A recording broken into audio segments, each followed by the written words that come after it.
The night air in the Montana Territory carried a quiet heaviness, the kind that made the pine trees whisper like they were keeping secrets.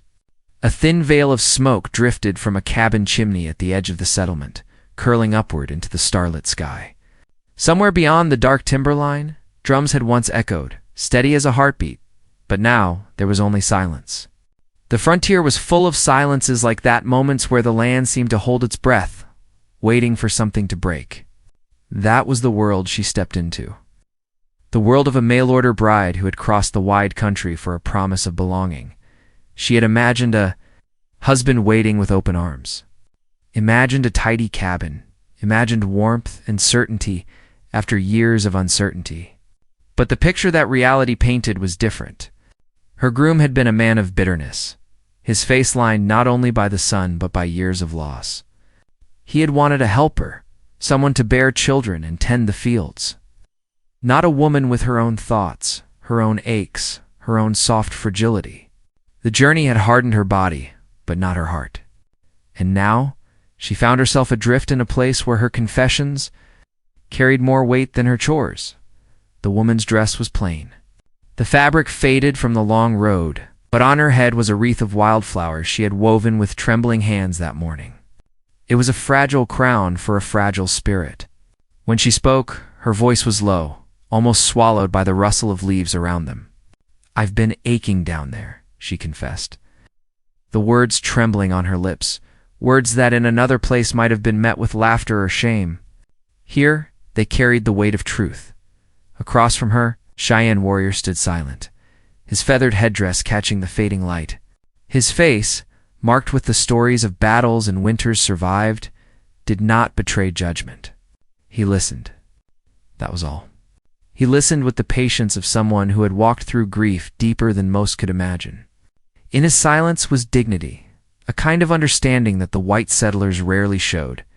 She felt it in the way his eyes rested steady on her, not as a possession, not as a burden, but as a human being carrying a pain that needed to be spoken. The world had told her such words should not leave a woman's mouth. The pastor in her old town had spoken often about purity and obedience, the women whispering behind curtains about things never to be named aloud. But here in the shadow of the mountains, her words were not sinful, they were simply human. The warrior's silence gave them a place to land. His people, too, had carried unspoken wounds, loss of land, of kin, of languaging, so he understood the sacredness of listening. Her hands shook as she pressed them together, the knuckles pale. She remembered her husband's harsh grip, the way he had turned from her cries, the way he had laughed when she had dared to speak of tenderness. And now that man was gone, claimed by a winter sickness that swept through the settlement. She did not mourn him, yet she mourned the life she had imagined. Alone, she would have withered. Alone, she might have gone mad. But here stood this warrior, not her savior, not her captor. Simply a presence as steady as the mountain stone. The prairie wind carried the faintest scent of smoke and pine needles. The night pressed closer, the horizon glowing faintly orange from the last of the sun. The woman's confession hung between them, fragile as glass. The warrior finally lowered his head, the feathers in his headdress swaying gently. His lips parted, though no words came yet. Sometimes, silence was the truest response. Sometimes listening was a gift greater than speech, and yet, behind his dark eyes, thoughts stirred. He knew the burden of pain unspoken. He knew that healing often began not with medicine or ritual, but with the courage to name what hurt. This woman, with her pale face and flower crown, had crossed more than miles to stand before him. She had crossed into the territory of truth. And though his tongue held still, his heart answered her in ways no words could reach. The woman felt it. She felt it in the steadiness of his gaze, in the way he did not turn from her shame or sorrow. A warmth crept into her chest, unfamiliar and unsteady, as though for the first time she was seen for more than her chores, more than her body. For the first time, her pain was not dismissed. But as the night deepened, so did the weight of unspoken things. The warrior's silence was not endless. His people faced their own struggles with the encroaching settlements. The woman's future remained uncertain. Tethered between two worlds, one that had used her and one that might yet understand her. She did not know what choice lay ahead, only that this moment was a fragile crossing, one that could not last forever. The owl called from the trees. The fire in the cabin guttered low. The woman's eyes lifted, searching the warrior's face for an answer that did not come. And in that silence, in that aching pause, she felt the ground shift beneath her feet, as if destiny itself was waiting to reveal what would come next. The moon had climbed high above the tree line, laying silver over the meadow and turning the edges of the pine needles into thin blades of light. The woman's breath came slow, her shoulders heavy, as if the simple act of confession had taken something from her and given it to the night. Yet she did not regret speaking. The words had been waiting too long, swelling inside her like water pressing against a dam. Now that they were free, she could feel the ache in her body ease. Though her heart carried the uncertainty of what the silence meant, the Cheyenne warrior stood still, his tall frame casting a shadow that reached across the ground toward her feet. His silence was not cold, not distant. It was heavy with thought. He had been raised in a world where words mattered little compared to action, where the earth itself spoke if one was willing to listen. He had seen too many settlers treat silence as emptiness, as though quiet meant nothing at all. To him, silence was a vessel. It held grief, respect, patience. It was the very soil from which truth could grow. The woman lowered her eyes, her fingers brushing the hem of her dress. She had not meant to say what she did, not in that way, not so openly. But something in his gaze had loosened her tongue, as though she knew that no harm would follow. Still, she wondered, would he judge her as her husband had? Would he think her weak, unworthy, shameful? She bit her lip, her chest rising and falling with unsteady breaths. The wilderness around them seemed to lean closer, listening, waiting, just as he did. The land itself had been a cruel teacher. She had crossed miles of dust and stone, endured hunger, sickness, and the cruel whip of loneliness. Each morning in the settlement had been a battle, though not against nature alone. It was against men who carried hard eyes and harder hands, against women who whispered sharp words behind closed doors, against the walls of the cabin that seemed to close in tighter each winter. Yet through it all, she had survived, and now here she stood, speaking truth to a man she had once been told to fear. Her thoughts drifted back to the first time she saw him. It had been at the edge of the fields where the settlement's corn struggled to grow. He had ridden close, his horse tall and black against the horizon, his presence stirring a panic in the settlers. They had raised rifles, their voices sharp, but he had not drawn a weapon. He had simply sat upon his horse, his gaze sweeping across the cabins, the fields, the people. She remembered how her heart had leaped into her throat, not from fear, but from something else, something she could not yet name. That was the moment. She had begun to notice the truth the others refused to see. He was not the savage they whispered about in their meetings. He was not the threat painted in their fearful stories. He was flesh and spirit, carrying strength born of struggle, dignity untouched by the greed that had driven so many settlers west. His people had lost much, but they had not lost themselves. And now, standing before him, she felt the weight of that difference. The warrior's silence broke at last, though not with words. He raised his hand slowly, palm open, and let it rest against his chest. His breath moved in rhythm with the land around them, steady and sure. She could feel what he meant without hearing it, an unspoken promise that her confession was not a thing to mock, not a thing to shame. It was a thing to hold, to respect. He did not ask more. He did not demand details. His silence had already given her more than any words could. Still, the woman could not shake the unease that curled inside her. The settlement would not understand what had passed between them. They would call it betrayal, weakness, even sin. The pastor would raise his voice against her. The women would shut their doors. She could already hear their whispers cutting into her skin. Yet here, away from their narrow eyes, she felt a stirring of something she had almost forgotten — hope. The night deepened, carrying with it the smell of damp earth and pine smoke. A coyote howled in the distance, its cry carrying across the valley like a warning. The woman shivered, though not from the chill. She wondered what the future held, Would she remain here in this land, caught between two worlds? Would she dare to walk a path that none of her people would bless? And if she did, what would it cost? The warrior's gaze shifted toward the horizon, where the faint outline of the mountains cut sharp against the stars. His people had always believed the mountains carried spirits, that the peaks held the voices of those who had gone before. He wondered what they would say now, watching this woman stand before him, fragile yet unyielding. His heart told him she was not like the others who came west with greed in their eyes. She carried pain, yes, but also courage.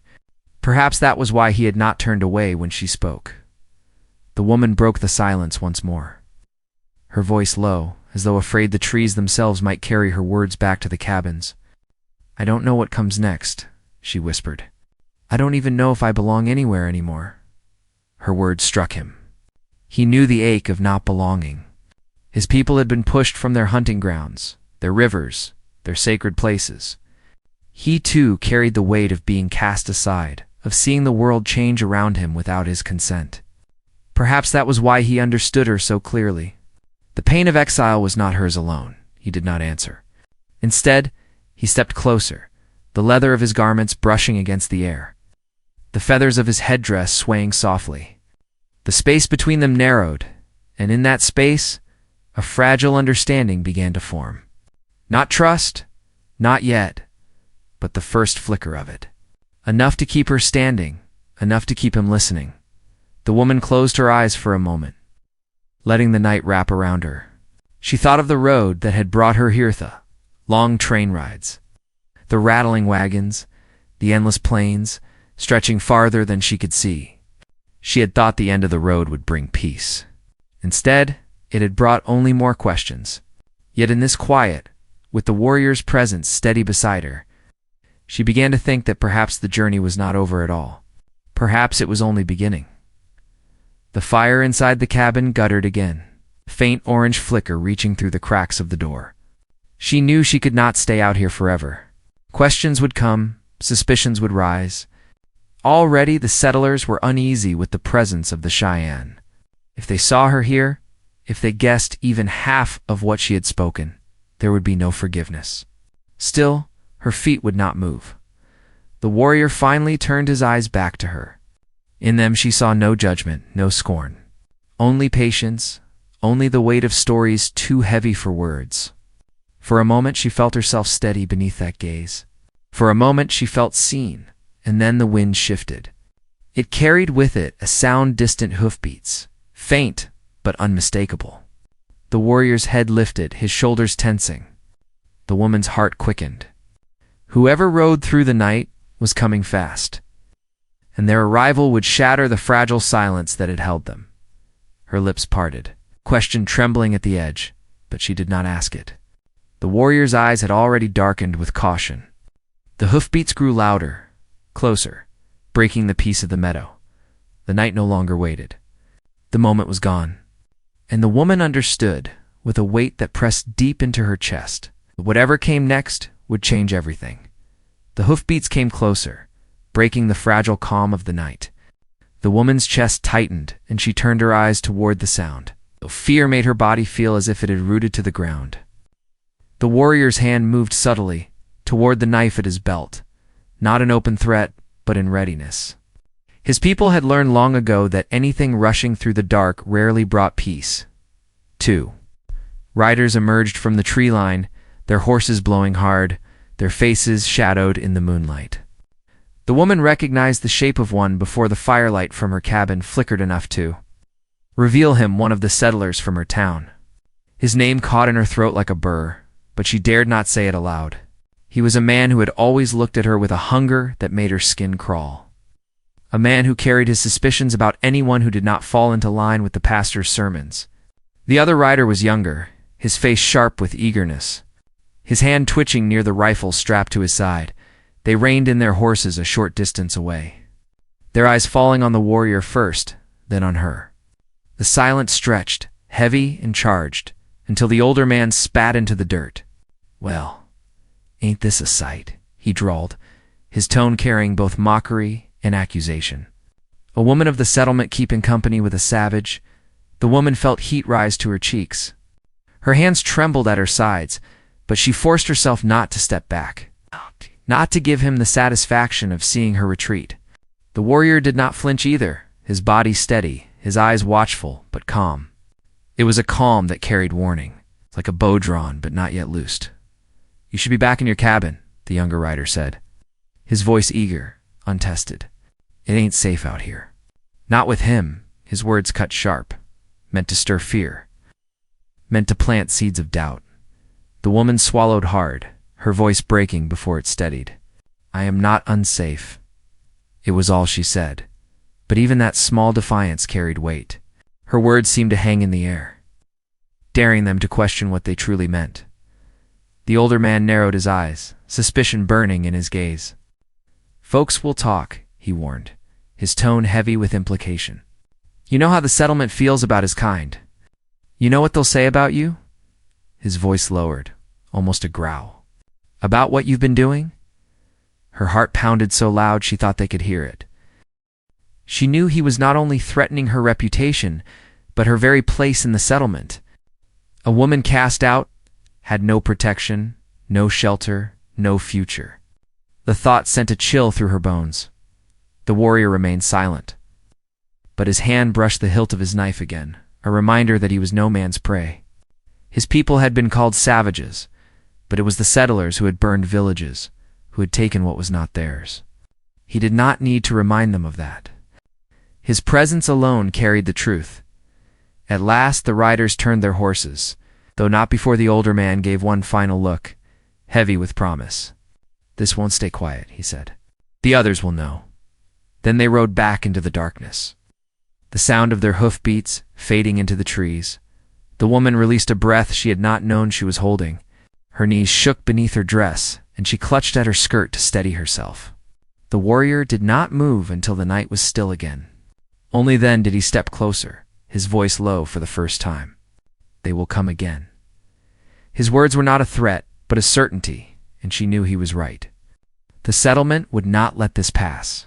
She would be questioned, judged, perhaps even cast out. And if that happened, she would have nowhere to go but deeper into the wilderness, into the unknown. She thought of the children she had once dreamed of raising, of the garden she had wanted to plant, of the home she had tried to make out of rough-hewn logs. None of it felt steady anymore. All of it wavered like smoke on the wind. What had begun as a confession of her pain had become something larger, a secret shared with a man the settlement hated, a truth that would brand her an outsider. The warrior studied her, his eyes unreadable but his silence filled with weight. He had seen this before, seen how fear and gossip could ruin lives, how lies spread faster than fire across dry grass. He knew she would suffer, perhaps worse than she already had. And though he did not say it, a part of him wondered if her fate was now tangled with his own. The woman returned to her cabin that night, though sleep never came. Each creak of the timbers, each gust of wind against the door, set her nerves on edge. She could still hear the riders' voices in her head, still see the suspicion in their eyes. She knew the whispers would begin as soon as dawn broke, and with them would come the slow unraveling of her place in the community. Morning came gray and cold. Smoke from neighboring chimneys rose thin into the sky, and the sound of chopping wood carried across the fields. She tried to go about her chores as if nothing had changed, but the glances from the other women told her everything. They were sharper than knives, cutting through her, stripping her bare. One woman crossed the path to avoid her, another muttered beneath her breath. By midday, even the children's laughter seemed distant, hollow. Meanwhile, the warrior returned to his people, though his thoughts lingered on the woman. He told no one of her confession, keeping it locked inside like a sacred thing. Yet others had seen the riders return, had heard their mutterings, and questions began to stir. His people knew too well the danger of settlers' suspicion. It had led to blood before, and it could again. The conflict grew not only within the settlement, but within the woman herself. Part of her longed to flee, to escape the stares and the whispers, to follow the warrior's steadiness into the wild. Yet another part feared the unknown more than the cruelty she already knew. What would become of her if she left? Would she survive in the harsh land without the thin protection of the settlement? Would she be accepted among his people, or would she be nothing more than a burden to them? The days that followed tightened like a noose. The pastor's sermons grew louder, filled with warnings of temptation and sin, his gaze often landing on her with unspoken accusation. The men spoke of danger, of threats from beyond the fields, and though they never named her, she felt their eyes cut to her as though she were the cause. At night, she found herself walking again to the edge of the trees, drawn by something she could not name. Sometimes the warrior was there, silent as the moon, and they would stand without words. Other nights she walked alone, her thoughts heavy with doubt. The tension built like a storm, the clouds gathering unseen but inevitable. She knew it would break, and when it did, it would decide everything.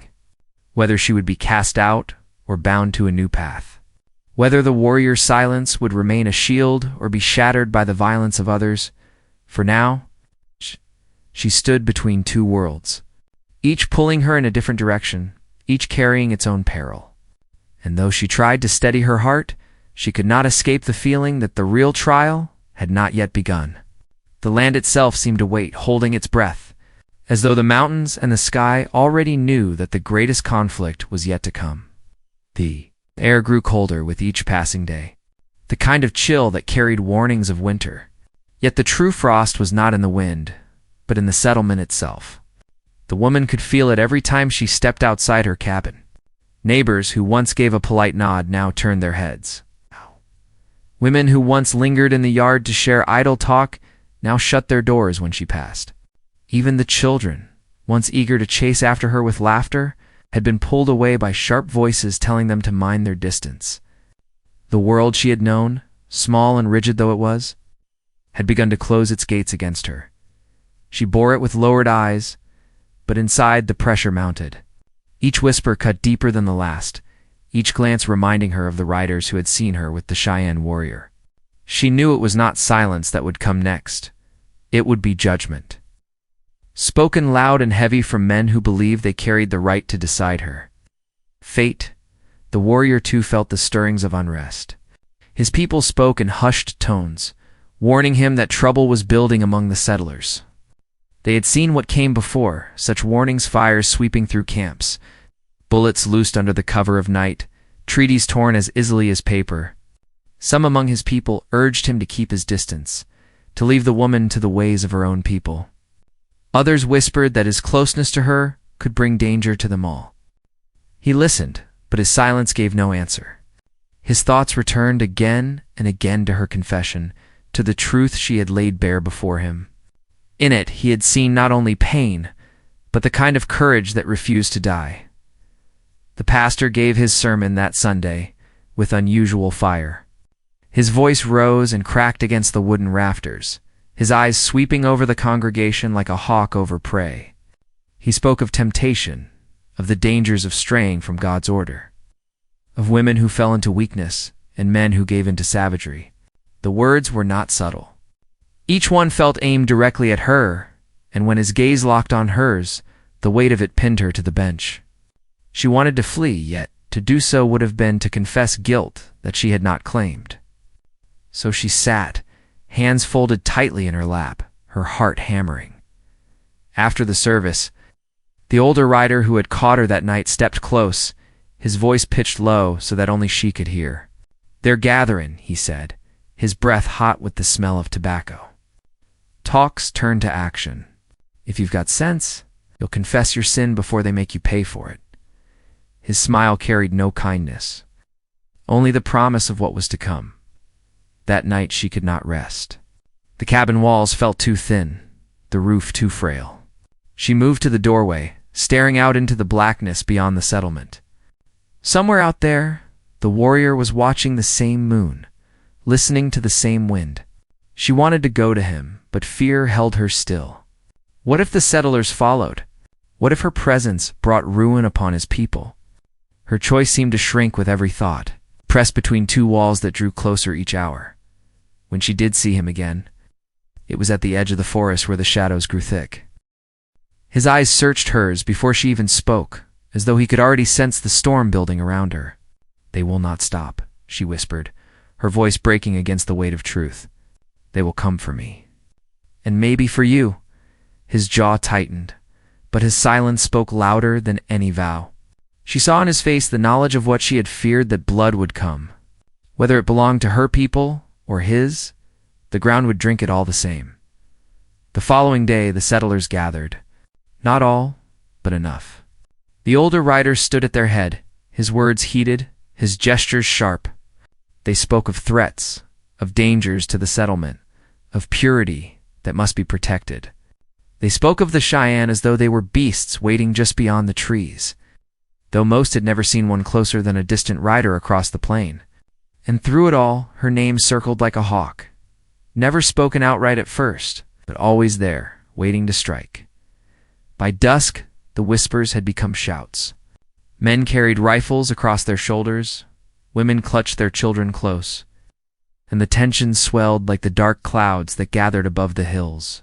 She watched from her cabin window, her hands trembling against the sill. She knew what it meant when men gathered with rifles. She had seen it before, when they drove out a wandering family who had camped too near the creek. She had heard the shots echo through the night, had smelled the smoke on the wind come morning. This time it would not be strangers. This time it would be her, the warriors' people, too prepared. They had seen scouts moving near the river, had heard from those who slipped close that the settlers' anger was no longer just talk. They gathered their weapons, sharpened their knives, tightened the hides on their shelters. Every step was careful, measured, but beneath it all was the same truth: they had been here before. And they knew how such stories ended. The woman found herself caught in the center of a storm she could not calm. Each time she looked into the settlers' eyes, she saw suspicion turn to fury. Each time she thought of the warrior, she saw danger rising against him for no crime but his existence. She tried to speak to the women, to plead for reason, but their faces were closed. She tried to appeal to the pastor, but his words only grew more fiery, his warnings louder. Her world shrank to the narrow path between her cabin and the trees, the only place where silence gave her breath. And there in the dark, she met him once more. His presence steadied her, yet the look in his eyes told her the same thing she already knew: the time for quiet would soon end. "Why did you listen to me that night?" she asked, her voice breaking. "Why didn't you walk away?" He lifted his gaze to the sky where the stars burned bright against the black. "Because you spoke truth," he said simply, "and truth binds." His words wrapped around her like a chain, both comfort and burden. If truth bound them, then so too would the consequences of it. She could not untangle herself now, not even if she wished it. The hoofbeats came again, louder this time, not two, but many. She froze as the sound rolled through the valley. As shadows broke from the line of the cabins, men riding hard toward the forest. Torches burned in their hands, their faces twisted with determination and fear. The woman's breath caught. She knew they were not coming to talk. The warrior's body tensed beside her, every muscle ready, every sense sharp. He knew the settlers well enough to understand they would not rest until their anger had found blood. His people waited deeper in the trees, and he could not know whether the riders meant to strike at them or drag her out into the fire of their judgment. The night itself seemed to hold its breath as the riders approached, the torches flickering like restless spirits. The woman pressed a hand to her chest, her heart pounding so fiercely she thought it might break her ribs. She had no weapon, no shield, but the truth she had spoken. And she feared it would not be enough. The horses drew nearer, the sound of hooves mixing with the crackle of flames. The voices of the settlers rose, calling for order, calling for cleansing, calling for her name. She felt her world tilt, every choice narrowing to a razor's edge. The warrior stepped closer, his shadow falling over her, his silence no longer calm but charged with fire. The clash of two worlds stood at the edge of breaking, and she knew the next breath would decide everything. The riders closed in, their torches lighting the trees in waves of gold and red. The air shook with the weight of what was about to come, and the woman felt herself pulled toward the breaking point, her voice caught in her throat, her fate bound to the silence of the man beside her. The storm had arrived, and there was no turning back. The riders came fast through the trees, their torches throwing wild shadows on the trunks, their voices rising with fury. The woman felt her breath falter, the sound of her heart almost louder than the pounding hooves. The warrior moved before her, his body a shield, his silence sharpened into resolve. She gripped her skirt so tightly her knuckles ached, waiting for the world to break. When the first rider pulled up, the torchlight revealed the older man's face, twisted with a satisfaction that chilled her. He pointed at her with his free hand, shouting to the others, "There she is. Just where I said she'd be? We'll drag the truth out tonight." His words were swallowed by the roars of agreement around him. Rifles gleamed in the torkel. The warrior did not step back. His voice finally cut through, deep and steady. "You bring fire to the forest, but it will burn you too." His English was marked with the rhythm of his tongue, yet his meaning carried sharp. Some of the men faltered, their horses shifting uneasily. But the older rider barked out a laugh. "She's been touched by him," he said, his eyes narrowing on the woman, "and for that she'll pay. We'll not let sin spread in our walls." The woman's throat burned. She wanted to scream that they were wrong, that all she had given him were words, truth spoken under the moon. But she knew it would not matter. In their eyes, her voice was already a lie. The only thing she could do was stand where she was, her body trembling but her feet refusing to move. The warrior's people appeared then, shadows stepping from the deeper woods, bows drawn, knives glinting. The settlers' torches lit their faces, stern and silent, waiting. A line of tension stretched across the night, thin as a thread yet ready to snap into violence. The pastor rode forward, his black coat catching the light of the flames. His face was pale but stern, his voice rising above the clamor. "This land is under God's law. We cannot allow corruption, not from her, not from them." He lifted a hand toward the woman. "Confess, and maybe there will be mercy. Deny, and there will be none." Her knees threatened to buckle, but she steadied herself. She looked at the warrior, his gaze fixed on her, steady, unflinching. Then she turned back to the men who had once called her neighbor, her community. Her voice shook, but it carried. "I have nothing to confess but the truth I already spoke. My pain, my loneliness, my sorrow, I spoke it to him because none of you would listen." Her words cut the night like a knife. Some of the settlers shifted uneasily, their torches wavering. They had expected fear, tears, silence. They had not expected defiance. The older rider snarled, raising his rifle. "Enough," he spat. "If she won't speak sin, then we'll carve it out." His hand tightened on the trigger. But before the shot could break, the warrior stepped forward. His knife gleamed in the firelight, his voice low but fierce. "You shoot her, and you'll not see morning." His people shifted behind him, the pull of bowstrings whispering through the trees. The standoff froze the night. Horses stomped, men muttered, the air thick with the taste of smoke and fear. The woman's breath came shallow, her body caught between two storms. She knew if one spark fell, the forest would drown in blood, and then, from among the settlers, a voice rose. A woman's voice, sharp and clear. "She's done no wrong." The torches wavered as faces turned. It was one of the younger wives, her eyes fierce, though her hands trembled. "You men talk of sin, but all she did was speak truth. How many of us have felt the same pain and stayed silent?" Murmurs rippled through the settlers. Doubt flickered where only fury had burned. The pastor tried to raise his voice again, but the air had shifted. The rider's fire no longer burned so steady. Some lowered their rifles, others pulled back their horses. The line that had seemed unbreakable now trembled with cracks. The older rider's face twisted with rage. His pride stung by hesitation. "She's poison," he growled. "If you won't do what's right, then I will." He raised his rifle again, his finger curling on the trigger. The woman closed her eyes, bracing for the end. But the shot never came. The warrior moved like lightning, striking the rifle aside, the sound of metal clattering against the stones. The settler fell back, stunned, his torch sputtering in the dirt. For a heartbeat, silence roared louder than any cry. Then the pastor shouted for the men to fall back. His words carried not conviction now, but fear.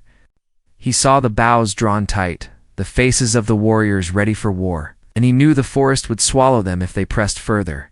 One by one, the settlers pulled their horses away, their torches fading into the night. The woman stood shaking, her breath ragged, her body heavy with relief and dread. She knew this was not an end. The settlement would not forget, the pastor would not forgive, the older rider would not rest. But for this night, blood had not spilled. The warrior lowered his knife, his gaze softening as it turned to her. His silence spoke all she needed, that she was safe for now. She wanted to thank him, but her throat closed, the words too heavy. All she could do was stand beside him. Watching the firelight vanish from the trees, in the days that followed, the settlement carried a quiet unease. Whispers still trailed her, but fewer voices dared speak them loud. The pastor's sermons grew sharp again, but the words no longer cut as deep. The riders who had once shouted for her downfall now kept their distance.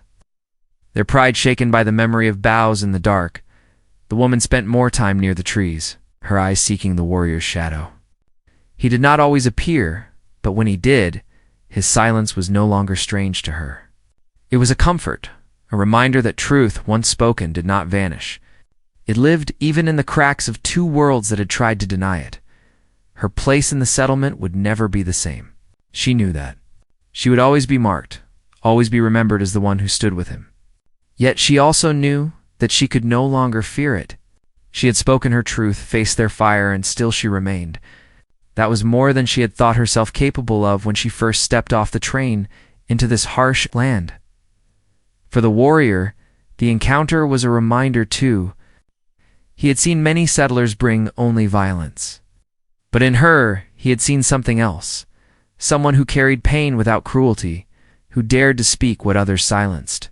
It did not erase the past, but it lit a small flame of possibility in a world so often dark. As autumn deepened and the first frost touched the fields, the woman stood at the edge of her cabin one evening, watching the sun sink behind the mountains. The air was still, the world quiet. She thought of the miles she had traveled, the sorrows she had carried, the storm she had survived. She thought of the warrior's silence, of the way it had listened when no one else would. The land remained harsh, the future uncertain, but in her chest, something steady had taken root. Perhaps not joy, not yet, but strength. Enough to walk forward, whatever came. Enough to believe that even in the hardest places, truth could still be spoken, perhaps even heard. And so her story settled into the soil of that wide country. A tale of pain and fire, of silence and defiance. A story carried by the wind across the mountains, whispered by the trees, remembered by those who had seen it. A story not of sin, but of survival. The woman turned from the horizon, her shadow stretching long in the fading light. Behind her, the cabin still stood.